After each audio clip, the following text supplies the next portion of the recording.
Bonjour, bonsoir, ça dépend de quel pays vous vous retrouvez. Moi, c'est Nina Kazad. Nous sommes très ravis de nous retrouver encore ici sur notre plateau Twins BN. Je ne suis pas seule, je suis avec ma soeur jumelle Betty. Bonjour, bonjour à tout le monde, c'est Betty Yengo. Alors vraiment ravi, comme Nina a dit, de pouvoir nous retrouver ici sur notre plateau Twins BN. Sois toi, sois réel. Be real. Be you, be real en anglais. Ben, sans plus tarder, nous avons un invité de marque spéciale que Twins BN admire beaucoup. Nous n'allons pas beaucoup parler sur lui, nous allons directement l'introduire. Il s'agit de Pasteur Gaylor Lukama. Soyez le bienvenu, pasteur. Merci beaucoup, merci beaucoup, merci beaucoup. Merci de m'avoir sur votre plateau. Merci, ça a été un plaisir. Moi, je dis toujours, j'aime le dire et le répéter, c'est un privilège pour nous de vous retrouver, que vous puissiez venir sur notre plateau parce qu'avec votre programme chargé, vous trouvez un petit temps pour Twins BN, nous vous disons merci. Merci beaucoup. En tout cas, comme le slogan le dit, sois toi, sois réel. Ici, on doit se sentir à l'aise, sentez-vous à l'aise, on est entre nous. Et voilà, sans plus tarder, on aimerait savoir, l'audience aimerait savoir qui est le pasteur Gaylor Lukama. En tout cas, c'est toujours difficile de parler de soi, donc comprenez mon émotion. En fait, Gaylor Lukama, c'est juste, comme j'aime le dire, un enfant de Dieu, un mari pour Esther, Anita, un père pour Eltivan et Sophia, un serviteur de Dieu appelé à servir. Et au-delà de ça, il y a plusieurs casquettes que nous portons, celle d'auteur, celle de compositeur, celle de conférencier, dernièrement maintenant coach certifié et plusieurs choses. Mais sinon, simplement, je suis juste un passionné de Dieu, un passionné de la connaissance et quelqu'un qui veut voir les autres aussi aller loin. Ouais, super. Mais alors, si on dit que vous êtes pasteur, c'est-à-dire vous avez une église? Bien sûr. Je suis pasteur en fait d'une église que par la grâce de Dieu j'ai implantée ici à Johannesburg depuis 2007 de mon appartement. Je pense ok. Racontez-nous un peu une histoire un peu si possible. Ah oui. Donc de mon appartement en août 2007, j'ai senti personnellement le besoin dans le sens de l'appel au ministère, à commencer une église, mais qui naissait au fait de mes, comme on peut dire, de mes racines à l'église à Lubumbashi, comme je suis moi-même fils de pasteur. En passant, je salue mon père, papa Seba et maman Sophie. Bonjour maman. Donc, c'est grandissant dans la maison où on a appris à servir Dieu un peu plus. On reviendra. Mais sinon, en 2007, j'ai senti cet appel-là. J'ai commencé des séances de prière avec mes soeurs à la maison. C'était chaque jeudi, je crois, où on passait juste le temps à prier. Ce n'était pas encore l'église. On intercédait pour ce que deviendra l'église. On priait pour les âmes que le Seigneur allait nous envoyer, pour la terre et la ville dans lesquelles le Seigneur nous appelait à implanter l'église. Et quelques temps après, le mois qui suivait, les années qui suivaient, ce sont les amis proches de nous qui se sont joints. Et après eux, l'église a commencé à prendre un peu forme. Donc là, nous sommes basés à Johannesburg, je pense, depuis 2017. Cette année, ça va faire plus ou moins 14 ans que nous avons l'église implantée ici. Super, pasteur. Mais quand vous parlez de 2007, je crois que vous avez commencé très jeune. Bien sûr.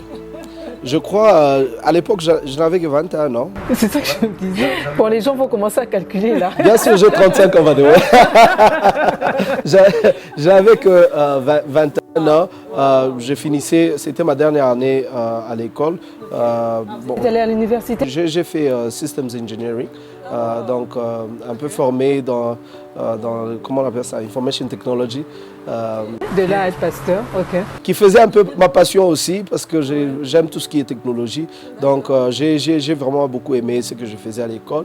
Mais le poids de l'appel, c'est que au-delà de ce que tu as étudié, il y a ce fardeau que Dieu mettait à cœur. Donc dans ma dernière année, je finissais l'année au mois de novembre.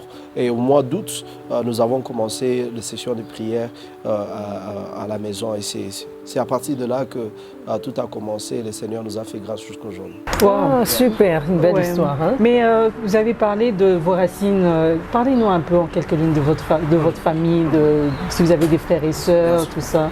De votre enfance, hein? Comment vous avez grandi? Bien sûr. En fait, je suis le deuxième d'une famille de 5. J'ai ma grande sœur Linda, et puis il y a moi, il y a Olga, il y a Umberto. J'avais tendance à dire, vous n'êtes pas l'aîné. Linda, pardonne-moi.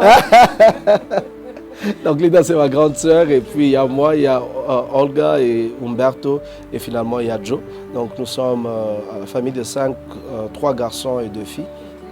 Et dans mon enfance, j'étais quelqu'un de très timide, réservé. Je pense tout ce que je fais aujourd'hui est contraire ou c'est pas opposé à ce que j'étais ou à ce que je suis en dehors de mes activités, parce que plusieurs personnes sont surpris que je sois trop calme si je ne suis pas à la chair. Quand je suis à la chair, je suis trop bouillant, et les gens pensent que c'est 2 personnes différentes. Mais bon, je crois que c'est l'œuvre de Dieu. Donc j'ai grandi comme ça.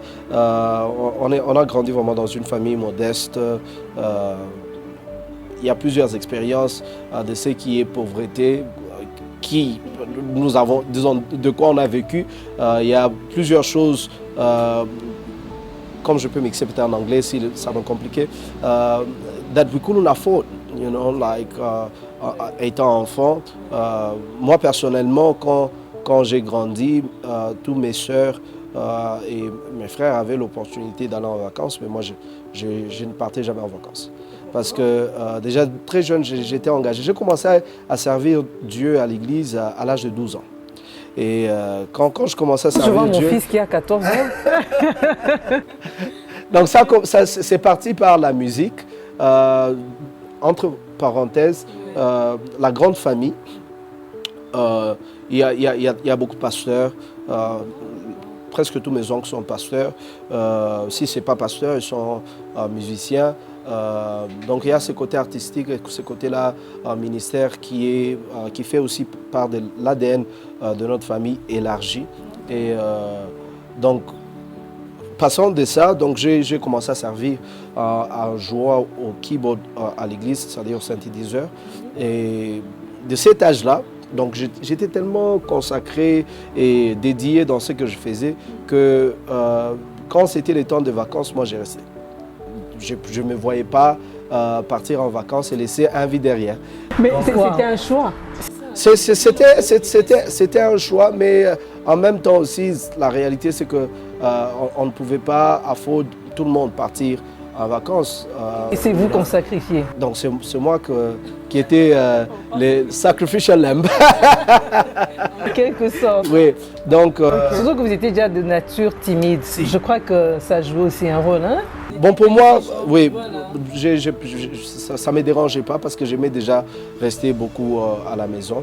Et à partir de ça, je crois très tôt, dans la famille, il y a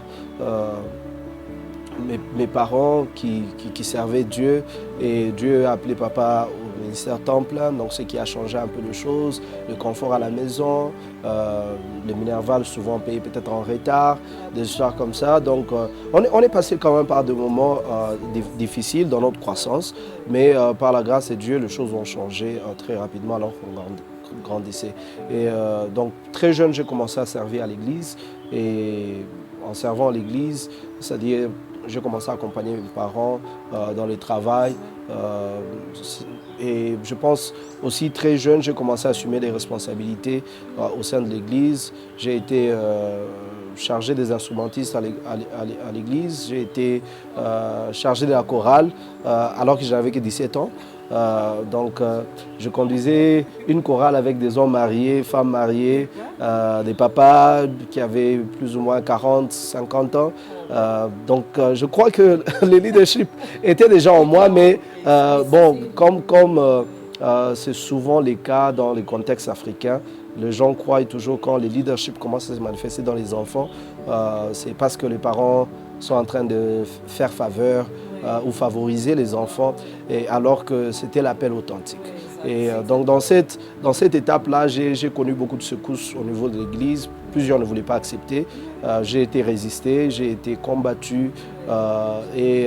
Ce sont toutes ces choses-là qui ont précédé avant mon départ du Congo pour venir faire mes études supérieures ici en Afrique du Sud. Donc moi, si je comprends très bien, Pasteur Gaylor, c'est que vous n'avez pas vécu une enfance normale comme tous les enfants. Quand je dis normale, c'est-à-dire sortir, s'amuser, les fêtes.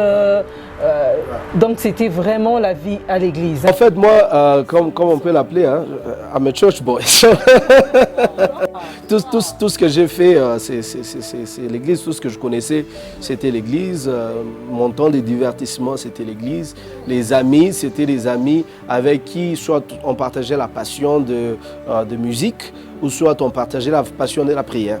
Donc c'était un peu ça. Mais en venant ici en Afrique du Sud, la réalité était autre parce que là, tu es loin des parents et puis tu n'as pas aussi beaucoup de commitments comme tu l'avais au pays. Donc ça m'a donné un peu le temps d'explorer. Mais même quand j'explorais les options, étant dans différents milieux, avec les amis, aller dans différentes fêtes et toutes ces choses, mais il y a quelque chose de Dieu en toi qui en d'autres termes, t'arrêter ou te stopper de faire ce qu'on pouvait considérer pire ou ce qu'on pouvait considérer déshonorant aux valeurs avec lesquelles on a été élevé.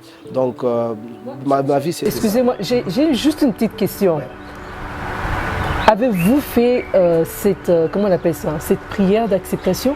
Ou bien c'est le fait d'être habitué, d'être à l'église, où il y a eu ce temps-là, quand même, ce déclic, que vous avez eu le temps d'accepter Jésus-Christ comme Seigneur et Sauveur? Bien sûr. Il y a, je crois que, comme je l'ai dit, j'ai commencé à servir à l'âge de 12 ans à l'église. Donc, c'est-à-dire, moi, je commençais l'école des dimanches à l'église. J'ai été dédié à l'église. Donc, le jour où je suis né, entre parenthèses, le jour où je suis né, mon père était consacré pasteur. Donc, toute ma vie, j'ai connu mon père comme pasteur. Donc, vous êtes comme les David de la Bible, là. Déjà consacré totalement. J'ai vu, disons, toute ma vie, j'ai connu mon père comme pasteur. Et donc, c'est l'église tout le jour qui était notre expérience. Mais à un certain moment, je devais faire, je crois, ces pas-là pour avoir un point où tu t'es dit, voilà, c'est ici que mon histoire avec Dieu a commencé. Ce n'est pas seulement le fait que vous partez en famille et tout ça à l'église, parce que le salut n'est pas quelque chose de famille, le salut est personnel. Donc tu ne te caches pas derrière l'appel de ton père pour dire que non, je suis sauvé en lui. Non, nous sommes sauvés en Christ et chacun devra faire sa propre confession et croire dans son cœur, confesser de sa propre bouche. Et donc moi je suis arrivé, quand je pense j'avais l'âge de 12 ans, il y avait un pasteur qui était venu visiteur et c'était vraiment, comment on peut dire, une campagne de prière. Hein. Et dans cette campagne, j'avais senti cette conviction-là de mettre ce point-là comme une référence, que c'est ici que je donne ma vie à Christ. Et juste après ça, je pense que c'est entre 11 ans et 12 ans que je me suis même fait baptiser. Et avant que j'intègre la chorale, et voilà, c'était un peu cette histoire. Vraiment une histoire vraiment intéressante. Je vous connais quand même il y a longtemps, mais entendre votre histoire, ça m'a vraiment fait du bien. Oui, exactement. On parle de l'enfance. Last week, I can call you church boy. Est-ce que ça a été ton rêve, votre rêve de devenir pasteur ou de devenir... bon, c'est vrai, grandir à l'église, ça c'est normal. Mais est-ce que ça a été un rêve pour vous de devenir pasteur? Vous dire la vérité, c'est que étant fils de pasteur, et je crois beaucoup de fils pasteurs qui me suivent aujourd'hui et des enfants des serviteurs de Dieu vous dira que accepter de devenir pasteur ou accepter l'appel pastoral, étant fils de pasteur, ça doit être quelque chose de très authentique. Parce que la plupart des expériences que nous, enfants de pasteurs, connaissons à la maison, de ce que nos parents vivent, des expériences qu'ils ont avec les gens de l'Église, pour lesquelles, de fois, nous, personnellement, à la maison, nous sommes sacrifiés et ils s'investissent dans la vie des autres. Et puis, ce sont les autres qui ont des insultes, qui quittent l'Église. Et quand ils quittent l'Église, c'est pas en paix, c'est avec beaucoup de problèmes derrière et de sortes comme ça. Donc, ça ne m'inspirait jamais, jamais et encore jamais de devenir pasteur. Je me voyais un entrepreneur. Donc, j'ai fini mes études en IT, je travaille quelques années et puis je forme une petite boîte, mais cependant je sers dans une église, mais je ne suis pas pasteur. Mais quand cet appel-là est venu, donc c'est un feu que tu ne sais pas calmer. Et c'est un peu l'expérience de Moïse. Quand il a reçu son appel, il s'est tourné derrière, il a vu que c'était un buisson ardent et il a vu un feu. Mais un feu qui ne brûlait pas au fait la brousse qui était à côté, mais qui était là vivement. Et il y avait une voix qui sortait de ce feu-là qui disait que voilà, tu dois sortir mon peuple de ça. Donc c'était un peu cette expérience-là, pas pour dire que j'ai vu un feu, mais c'était un feu de l'esprit au-dedans de moi qui ne me laissait pas... qui ne laissait pas l'expérience que j'ai vu mes parents vivre et de sorte comme ça m'empêcher d'accepter ce que Dieu était en train de faire avec moi. Et comme je l'ai dit, devenir pasteur, vraiment, c'est un appel. Si ce n'était pas un appel, je ne serais pas ni pasteur, ni toujours pasteur aujourd'hui. Oui, ah ça j'aime bien l'honnêteté. Donc je pouvais commencer et puis dire non, ça ne marche pas pour moi, j'ai un diplôme, je pense que je peux me trouver un travail et tout. Mais rester, c'est vraiment cet appel-là, au-delà au-delà de difficultés, défis que tu peux connaître, mais tu peux te dire finalement que non, il y a une raison, il y a quelqu'un qui a besoin de ça, il y a quelqu'un qui a besoin de mon appel, il y a quelqu'un qui a besoin de ce que j'ai à dire, de la prière que je peux offrir et le conseil que nous pouvons donner aussi. Et à l'introduction, vous avez parlé, vous avez dit il y a plusieurs casquettes. Et là, vous avez parlé de coach. Oui. Formateur. Oui. En fait, étant pasteur, j'ai pris passion de former les gens. Je pense que le legacy d'une personne, le legacy d'une personne n'est pas seulement lié au succès de la personne, mais c'est comment cet héritage-là peut être transféré, légué et toutes ces choses. Et une des choses que j'ai appris dans cette formation, que je vais d'ailleurs parler tout à l'heure, c'est tu n'es pas un bon leader si ton absence crée un grand vide. Voilà, très important. Donc la grandeur d'un leader n'est pas dans la profondeur du creux que crée son absence. Mais cependant, c'est la présence d'une équipe de personnes autour de toi qui sont capables de faire tout ce que disons, la capacité de faire le travail au niveau où toi, personnellement, tu peux le faire. Et ça a commencé à passionner un peu mon esprit et je ne me voyais pas comme un leader autour duquel c'était alpha et oméga, c'est-à-dire tout commence avec moi, tout finit avec moi. Quand je suis absent, tout s'arrête. Bon, ça fait du bien because it builds your ego. C'est comme, ça te rend un peu orgueilleux et bon, ils vont souffrir quand je ne suis pas là et tout ça. Mais en réalité, être un leader, c'est être un bon formateur, c'est être quelqu'un qui sait montrer le chemin, marcher sur le chemin et inspirer les autres à venir sur le chemin. Et c'est en fait dans cette passion-là que j'ai senti que j'étais en train déjà de donner une des choses peut-être que je vais parler, c'est j'ai commencé à comprendre au fil des années qu'il y avait une grâce que Dieu m'avait faite. Et cette grâce-là, c'était un don de sagesse que Dieu m'a donné. La plupart des personnes qui me connaissent personnellement vont toujours dire que non, il y a toujours il y a la sagesse de Dieu. Quand il parle, il y a toujours quelque chose de sage qui sort. C'est pas parce que j'ai lu beaucoup, c'est pas parce que je sais pas moi quoi que ce soit comme expérience, mais je crois que c'est un don. Donc ce n'est pas quelque chose que tu forces ou tu veux prétendre ou donner une certaine apparence. Moi, je crois que c'est un don. Alors que c'est un don, je pensais comment on peut exploiter, agrandir ce don-là, parce que ce que Dieu donne peut être une sémence, mais ça demandera les efforts pour faire accroître ça. Tu peux mettre une sémence sur terre, mais si tu ne l'arroses pas, cette sémence va mourir. Et si c'était un don que Dieu avait mis en moi, comment l'exploiter, comment le faire grandir et comment le mettre au service des autres. Et c'est à ce point-là que, servant Dieu, je me suis senti un peu comme si j'étais en train de faire un plateau. Donc j'ai donné le meilleur de moi-même. Les personnes étaient bénies par ce que je faisais, mais moi-même, je pensais qu'il y avait une autre dimension qui devait être ouverte en moi. Et un des amis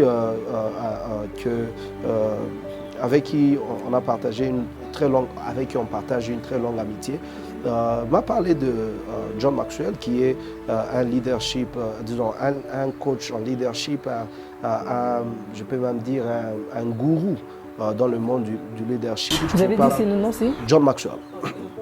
Tu ne peux pas parler du leadership sans parler d'un de ses livres ou d'une de ses phrases ou de choses comme ça. Et donc, il m'a mis en contact avec son entreprise. Et ils ont une entreprise où ils forment des coachs, ils forment des leaders.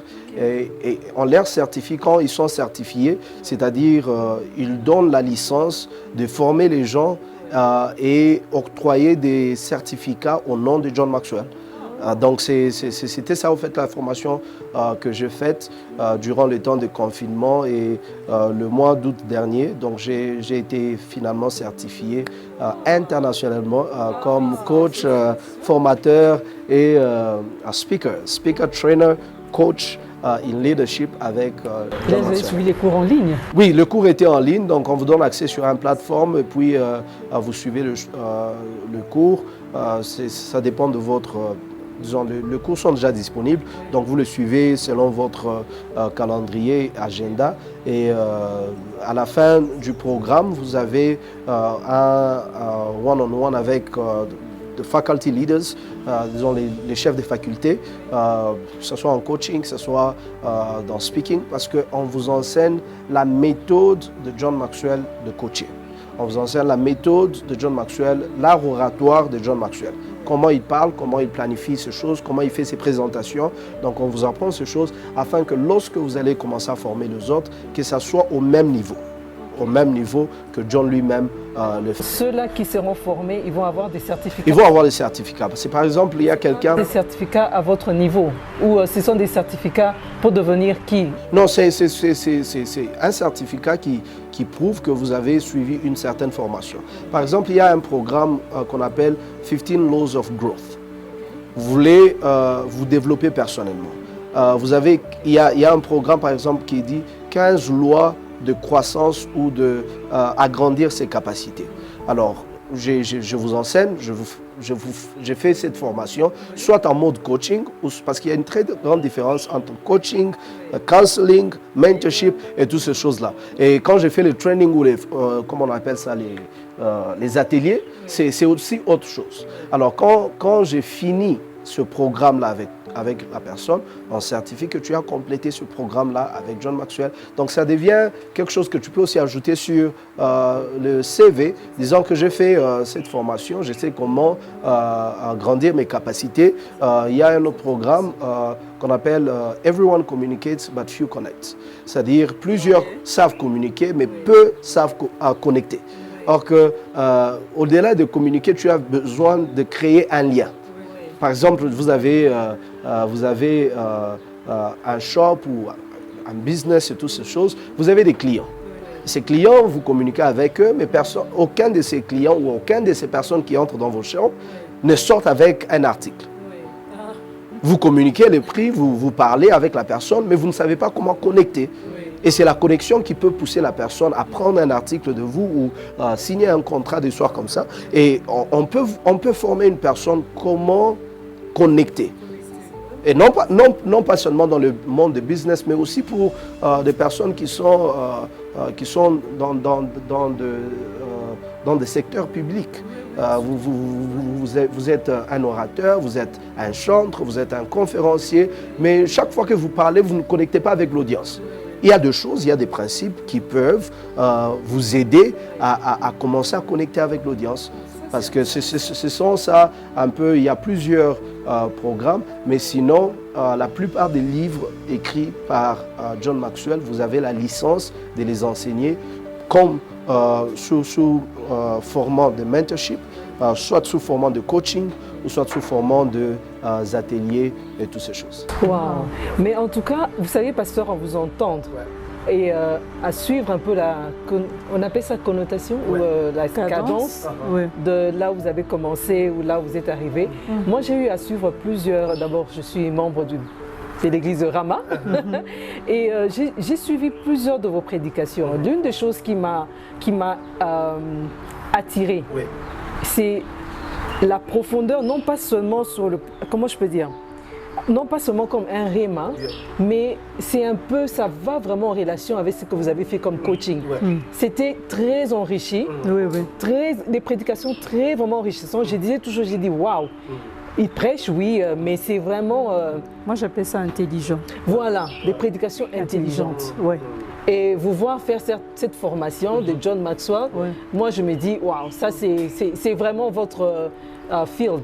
En fait, c'est comme je dis, tu as un don, mais ce don doit être enrichi. Tu as une grâce, cette grâce-là doit être enrichie. Le fait d'être seulement doué, d'avoir seulement un don, d'être seulement appelé à faire une chose ou l'autre, ne détermine pas que, ok, j'arrête ça à ce niveau. Vous voyez, un diamant, lorsqu'il est retiré d'une mine, il est diamant, on l'appelle diamant. Les gens savent la valeur d'un diamant, mais cependant, il doit être exploité. Et quand il doit être exploité, c'est-à-dire qu'il doit être amené sur un processus. Il doit être, polished, il doit être coupé et toutes ces choses. Et quand on l'utilise sur les bijoux, quand on l'utilise sur les bagues, et tout ça comme ça, il y a une autre valeur qui est ajoutée juste par rapport au processus par lesquels elle a traversé. Et donc, je crois que c'est la même chose qui peut aussi arriver à une personne, c'est-à-dire tu as un don, ce don-là doit passer par un processus, et ce processus-là rend ou enrichit la valeur de ce don. Je savais que j'étais un prédicateur, je savais que j'ai un appel de Dieu, je savais que Dieu m'a donné une certaine grâce, mais cette grâce-là doit être encadrée par différents types de formations. Et pour moi, ça, c'était nécessaire pour permettre à ce que je sois effectif dans la mission et dans la grâce que Dieu m'a donnée. Sinon, si Dieu prophétise sur toi que chaque jour, tu seras conseiller des présidents, tu seras consulté par plusieurs autorités, tout ça. Bon, c'est vrai, tu as cette promesse, mais il faut se préparer. Parce que je crois que l'expression de la foi, c'est notre préparation. Oui. Pasteur, vous êtes en tout cas... J'ai envie de crier Alléluia. Non, ça, vous savez, ça réjouit mon cœur parce que moi j'ai une façon de réfléchir, surtout, moi je suis chrétienne, ça va faire plus de 20 ans. Et votre façon de parler me fait du bien. C'est pas seulement que tu as reçu l'appel ou tu as un don, que tu vas dire non, j'attends, je me concentre, j'entre en retraite. Voilà, non, on a besoin d'être formé. Quand on est sur cette terre, on a besoin de recevoir la formation. Pasteur, ma prière, vraiment que tout ce monde puisse vous écouter, puisse recevoir cette formation. Mais vous savez, Nina, une des choses qui est, je ne suis pas très confortable à appeler par nom, donc comprenez que, non bon, j'ai une difficulté, c'est l'exception de cette émission aujourd'hui, donc souffrez. Imaginez qu'en Babylone, on prend quelques jeunes et disons, c'est la déportation, c'est-à-dire il y a un nouveau gouvernement qui vient assiéger Israël, Jérusalem, et puis on ramasse tout le monde et on les amène vers Babylone. Et quand on les amène vers Babylone, et on doit choisir quelques personnes qui doivent servir chez le roi, on donne quelques critères. Beau de figure, intelligent, qui ont la capacité de comprendre et une aptitude d'apprendre différents langages. C'est dans la Bible. C'est-à-dire que tu peux avoir un appel, tu peux avoir une promesse, une prophétie qui te dit voilà, ça va se passer dans ta vie. Mais si tu ne te prépares pas, si tu n'arrives pas, le temps de la promesse va arriver. Tu peux même y accéder, mais tu seras rapidement disqualifié. Pourquoi? Parce que tu n'as pas eu le temps d'investir dans ce que Dieu est en train de dire. Moi, je crois, ne soyez pas étonnés dans les années qui suivent que je consulte pour les présidents, je suis conseiller ou je suis appelé pour tenir certains workshops au niveau gouvernemental. Pourquoi? Parce que j'ai cette promesse, mais cette promesse-là devait être équipée pour que j'ai quelque chose à dire à l'audience que Dieu promet de me donner. On risque de passer toute la journée ici. C'est tellement intéressant. Super. Mais comment, parce que vous êtes certifié avec Jones, vous étiez allé aux États-Unis pour cela, non, pour recevoir votre certificat. Comment vous contacter? Comment, s'il y a des gens qui veulent être formés? Parce que je suis sûre, après l'émission, les gens vont chercher à vous contacter. Comment faire? Comment vous contacter? En tout cas, merci d'abord de l'opportunité de parler de ça. Et je suis aussi très actif en ce qui concerne les réseaux sociaux. Donc, je suis sur Instagram, je suis sur Facebook. Twitter, je ne suis pas trop actif, mais Instagram et Facebook, je suis très actif. C'est Gaylor Lukama quand vous cherchez. En dehors de ça, vous pouvez contacter mon bureau ici à Djogbourg. C'est dans les 011 795 35 78. Et un de nos assistants pourront vous prendre un rendez-vous soit avec moi ou avec l'équipe et nous allons voir comment vous aider et ajouter une valeur à votre vie et à contribuer à votre démarche de devenir ce que Dieu réserve pour vous. Une précision, hein? Il faut savoir, il faut dire si c'est payant. Hein? Oui, bien sûr. Bien sûr. Les gens aiment toujours... Bon, on ne va pas donner le tarif maintenant, mais c'est un détail qu'il faut... C'est juste un détail important, très important, parce que les gens croient toujours que ça c'est pas l'église. Vous venez à l'église, j'enseigne gratuitement, on a reçu gratuitement, on donne gratuitement, mais ça... Et je vous ai promis à l'église que le dernier mercredi c'était le dernier gratuit. Mais sinon, je crois que tout ce pour lequel tu payes un prix, tu donnes une certaine valeur. Et il y a une valeur que tu donnes aux choses pour lesquelles tu as payé un prix. Ce qui est donné gratuitement, des fois, même si c'est important, on néglige. Donc, il y a un prix à payer. C'est un investissement. Moi, j'appelle ça un investissement parce que ce que vous devenez, ce que ça ajoute à votre vie, c'est plus grand que ce que vous pouvez me payer ou payer pour cette formation. Ça, j'aime beaucoup en tout cas. Nous sommes déjà en tout cas, à la fin. Ouais. Juste un mot d'encouragement aux jeunes, parce que vous êtes jeunes. Bien sûr. Et juste quelque chose qui a un bon message, un message d'encouragement. Je dis encore merci pour l'opportunité et surtout de partager ce moment. Une autre chose, je crois que s'il y a un message que je peux donner d'encouragement, c'est que ne laisse pas la peur te retenir. Ne laisse pas la peur te retenir. Plusieurs d'entre nous, nous sommes prisonniers de la peur, prisonniers de l'imagination négative. C'est-à-dire, on pense toujours aux choses de manière négative. What if they don't accept me? Et si on ne m'acceptait pas? Et si? Et nous passons beaucoup de temps à imaginer l'échec au lieu de rêver le succès. Nous passons beaucoup de temps à imaginer l'échec au lieu de rêver le succès. En toi, il y a la possibilité de grandir et de devenir plus grand que ce que tu es. Et donc, ne te néglige pas, ne te sous-estime pas. Il y a plusieurs choses que Dieu a mis en toi. Une des choses que j'aimerais nous dire en finale, c'est que quand tu crois dans ce qui est devant toi, il n'y a plus rien qui est derrière toi qui pourra t'arrêter. Donc marche vers ce qui est devant toi et le meilleur est à venir. Vraiment, vraiment, pasteur, merci. Merci. En tout cas, même nous, ici sur le plateau, on a vraiment bénéficié gratuitement de votre expérience. Et vraiment, en résumé, moi, je dirais que ça devrait inspirer plusieurs pasteurs, plusieurs appelés à servir Dieu. Même pas pasteurs, mais ceux-là qui sont encore au service dans l'Église. Il n'y a pas seulement la prière, il y a une certaine formation que nous devons acquérir. Écoutez, Dieu nous a créés intelligents. Je crois que le cerveau, on devrait l'utiliser, bien l'utiliser. Et je crois que toutes les personnes qui sont en train de nous suivre, également nous-mêmes, ça va nous pousser à aller plus loin, à ne pas nous limiter seulement à aller à l'église et ne pas recevoir des formations.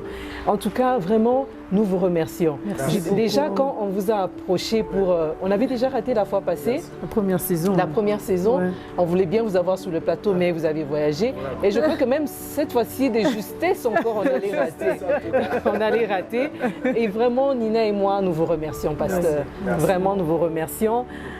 Pour notre audience, nous sommes à la fin. Nina, le mot de... On a toujours dit c'est quoi encore? Il faut faire quoi? Il faut vous abonner, hein? Continuez à vous abonner, ne vous pas que de parler de l'émission à vos familles, que les gens puissent continuer à vous abonner.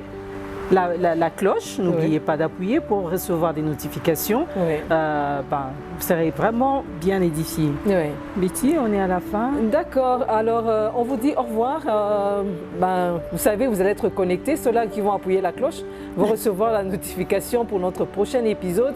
Sinon, pour maintenant, nous vous disons tous au revoir. Que Dieu vous bénisse. Ciao. Ciao.